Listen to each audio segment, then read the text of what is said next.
धर्म स्नेही प्यारे प्यारे भव्यात्माओं, ऋण सार ग्रंथ कुंद कुंद स्वामी द्वारा रचित हमको आचार्य महाराज ऐसे रत्न दे रहे हैं। मात्र हमको थोड़ा सा जागने की जरूरत है, थोड़ी हमें अपने आप में पहचानने की जरूरत है। हम ऐसे रत्नों को उपलब्ध करके वो अपना इस जीवन नहीं भाव भाव अपना सुधार सकते हैं। इस प्रकार से आचार्य महाराज ने श्रावक और साधुओं का वर्णन करते हुए इतना सुंदर व्याख्यान किया, इतने सुंदर शब्द, छोटे शब्द, कम शब्द और रहस्य बहुत बड़ा। यही तो समझदारी है। तो बंधुओं, अभी हमारी कल चर्चा चल रही थी। हम 11 गाथा तक देख चुके थे। 11वें गाथा में आचार्य महाराज ने श्रावक और साधु का लक्षण बताया था, मुख्य धर्म बताया था। तो साधु का ध्यान और अध्ययन, और श्रावक के लिए क्या कहा था? दान और पूजा। इस प्रकार से अभी आपने अपने कर्तव्यों को समझा, अपने मुख्य कर्तव्य तक पहुंच गए। अब देखते हैं आचार्य महाराज आगे क्या वर्णन करते हैं। तो चलते हैं, पुस्तक देखेंगे बिना भूमिका के, क्योंकि समय काफी हो रहा है। देखते हैं 12वें नंबर की गाथा निकालेंगे, पहले से सुधार कर लेंगे। जो इसमें अड़ाके में छोटू की मात्रा लगी है, दाणु, धम्मू, चागू, इसमें नहीं है। तो इसमें दूसरी पहली लाइन में जो है ना दाणु के लिखा दान, वहाँ दान है, ठीक है ना। तो अपने सुधार से पढ़ेंगे, वो नहीं है।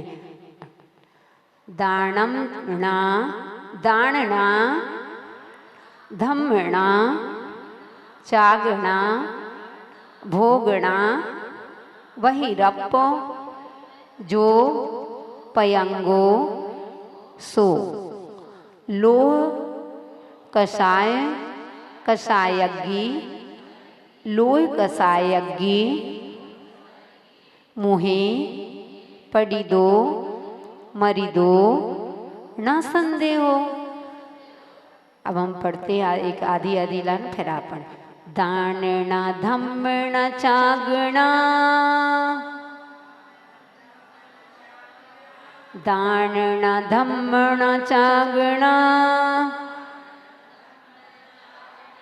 भोगना वही रप जो पयंगोशो।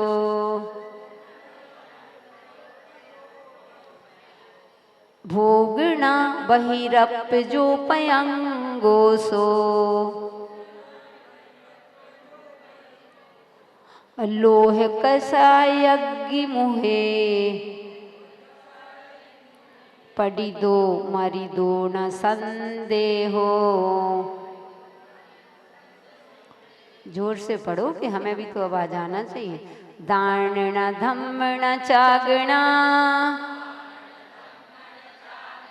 भोगना बहिरप जो पयंगो सो, लोह कषायज्ञ मुहे पड़ी दो मरी दो न संदेहो। एक बार हम पूरी पढ़ेंगे, फिर आप लोग पढ़ेंगे, ठीक है ना। दानना धम्मना चागना, भोगना बहिरप जो पयंगो सो, लोह कषायज्ञ मुहे पड़ी दो मरी दो न संदेहो।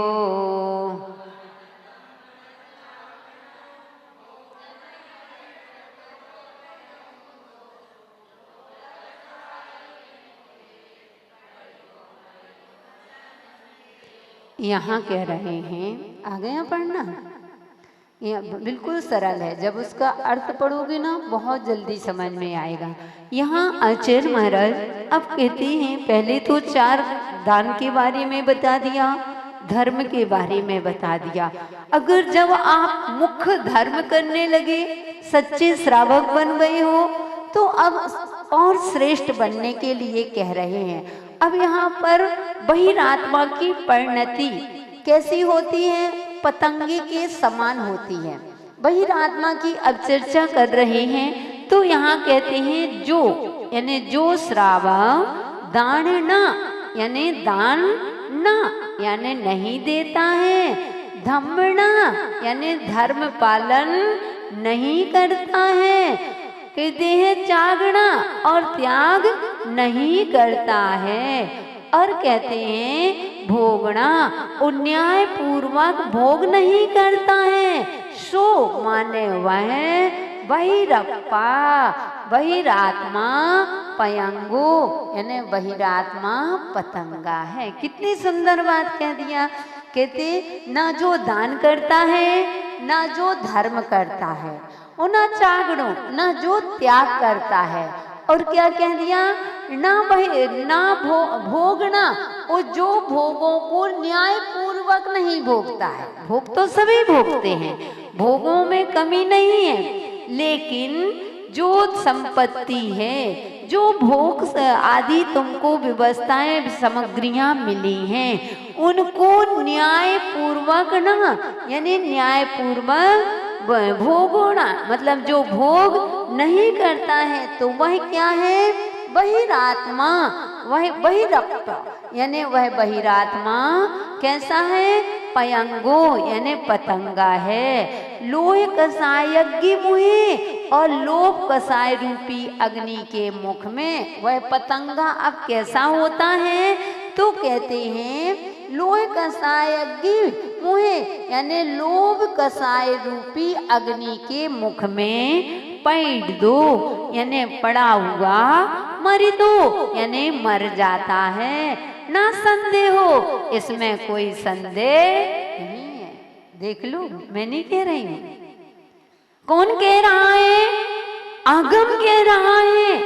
कुंद कुंद आचार्य महाराज कह रहे हैं, जो श्रावक होता है, जो श्रावक सुपात्र को दान नहीं देता, कभी भावना दान देने की भावना नहीं होती है। बंधुओं, लोभ के कारण से जोड़ते जोड़ते जोड़ते जोड़ते रखते जा रहे हो, वही है कि कोड़ी कोड़ी माया जोड़ी, बन गए लाख करोड़ी, और दान करी ना खाई खर्ची, आखिर में सब छोड़ी। ये तो 100% सभी लोग जानते हैं कि जो भी हमें वैभव दिख रहा है, यह हमारे साथ जाने वाला नहीं है। बोलो जाएगा क्या? नहीं जाएगा। सबको मालूम है, सब समझते हैं, तो यही आचार्य महाराज कह रहे हैं, जो दान को, चसु पात्रों को दान नहीं देता है, विचार करना, कभी हमारे भाव ही नहीं होते हैं। पैसा तो हर किसी के पास हो सकता है, लेकिन बंधुओं, हर किसी का भाव दान का नहीं हो सकता है। जिसके भाव दान आदि को देने के होते हैं, भले तुम्हारी कैपेसिटी ना हो उतना, लेकिन भाव अच्छे रखते हैं कि अब कैपेसिटी, बहुत सारे लोग होते हैं नहीं है उनकी इतनी कैपेसिटी, लेकिन भाव ऐसे रखते हैं कि मैं ये भी कर दूं, ये भी कर दूं, ये भी, वो किसी के होते हुए भी भाव नहीं होते हैं। तो कहते हैं अब तुमको श्रेष्ठ बनने की को बता रहे हैं, क्योंकि संसार में हर प्राणी श्रेष्ठ बनना चाहता है। ऐसा कोई प्राणी नहीं है जो श्रेष्ठ ना बने। सब सुख चाहते हैं, एक इंद्री से लेकर के 5 इंद्री जीव से पूछा जाए कि हे जीव, तुम क्या चाहते हो, तुम अच्छा चाहते हो कि बुरा चाहते हो? बताओ, जितनी भी महिला वर्ग बैठी, बोलो क्या चाहते हो? अच्छा चाहते हो, बुरा तो नहीं चाहते हो? हाथ उठाओ, कौन बुरा चाहता है? कोई नहीं। अरे पुरुष वर्ग में कौन बुरा चाहता है? कोई नहीं चाहता, हम भी नहीं चाहते, कोई नहीं बुरा चाहता।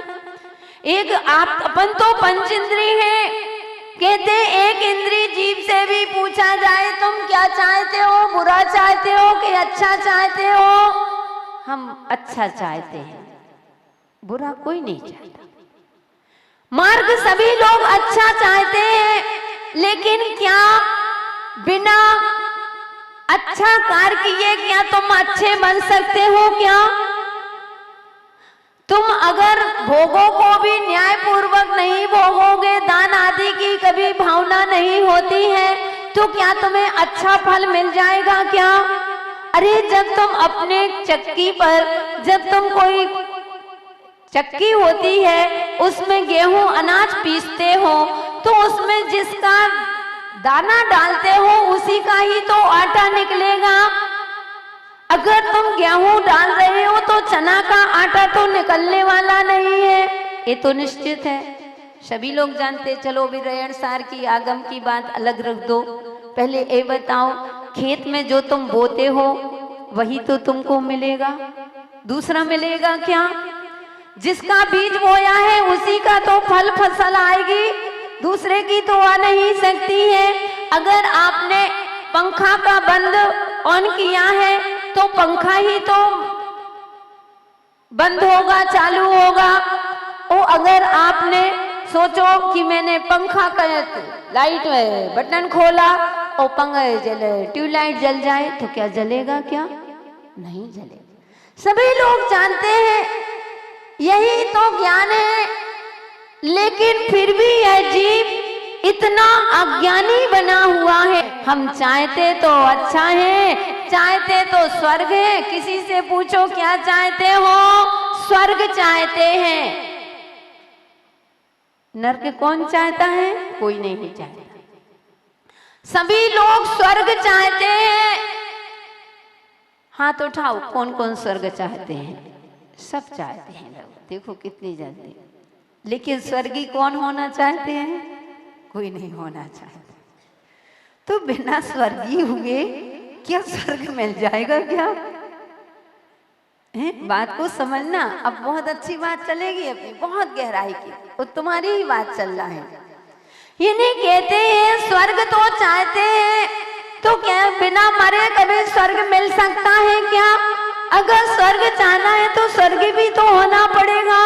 अगर हम चाहते हैं कि हमें अच्छा मिल जाए तो उसके लिए हमें अच्छा भी बनना पड़ेगा, अच्छे उपाय करना पड़ेंगे, अच्छे मार्ग में चलना पड़ेगा, अच्छे विचार रखना पड़ेगी, अच्छी सोच रखना पड़ेगी। क्योंकि हमारी सोच ही अगर घटिया हो जाए तो हम जीवन हमारा कभी बढ़िया नहीं हो सकता है। मैं हमेशा कहती हूँ कि घटिया सोच वालों का जीवन कभी बढ़िया नहीं हो सकता। इसलिए अपनी सोच को भी अच्छा बनाओ, अपने विचारों को भी अच्छा बनाओ। जब विचार अच्छे करोगे कि नहीं, कि अगर रैयण सार ग्रंथ में हमने पढ़ा था, हमें कुंद कुंद आचार्य महाराज ने समझाया था कि दान जो दान नहीं देता है और जो धर्म नहीं करता है और जो त्याग आदि नहीं करता है, जो न्याय पूर्वक भोगों को नहीं भोगता है, वही बहिरात्मा है। बंधुओं, हमें अपने जीवन को अनादिकाल से हमने ज्येष्ठ बनने की कोशिश की है। मैं बड़ा बन जाऊं, मैं बड़ा बन जाऊं, आई एम समथिंग, मैं कुछ हूँ। आज लड़ाई है तो बस आई एम समथिंग, मेरा नाम हो और मेरी प्रसिद्धि हो। नेम और फेम के पीछे आज दुनिया लड़ रही है। लेकिन बंधुओं, चिंतन करना, आज ज्येष्ठ बनने की होड़ लगी हुई है। लेकिन आचार्य महाराज कुंद कुंद स्वामी कह रहे हैं, और मैं भी आपसे अपना चिंतन कहूंगी कि हे जीव, ज्येष्ठ बनने की कोशिश मत करो, श्रेष्ठ बनने की कोशिश करो। जो श्रेष्ठ बनता है वह अपने आप, उसको ज्येष्ठ बनने की जरूरत नहीं होती है।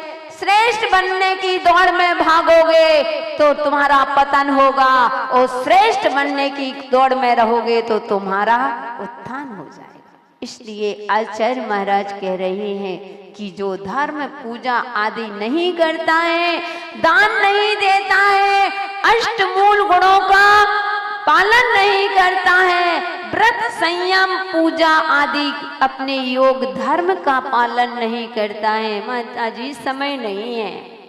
आप कहते हो पूजन करो माता जी, मरने की फुर्सत नहीं है, और आप कहते हो मंदिर जाया करो। ओहो, मरने की फुर्सत जिस दिन आएगा काल बुलावा, उस दिन हाथ जोड़ करके भी कहोगे कि 1 मिनट की मोहलत दे दो, तो तुमको 1 सेकेंड, मिनट तो बहुत, 1 सेकेंड की भी मोहलत नहीं मिलेगी और मरने में देर नहीं लगेगी। आज धर्म करने के लिए हमारे पास समय नहीं होता है, पूजा करने के लिए हमारे पास समय नहीं होता है, हमारे पास धर्म करने इतने बिजी रहते हैं माता जी, सुबह 7 बजे शॉप में निकलते हैं, रात के 9 बजे आते हैं, 1 मिनट की फुर्सत नहीं है।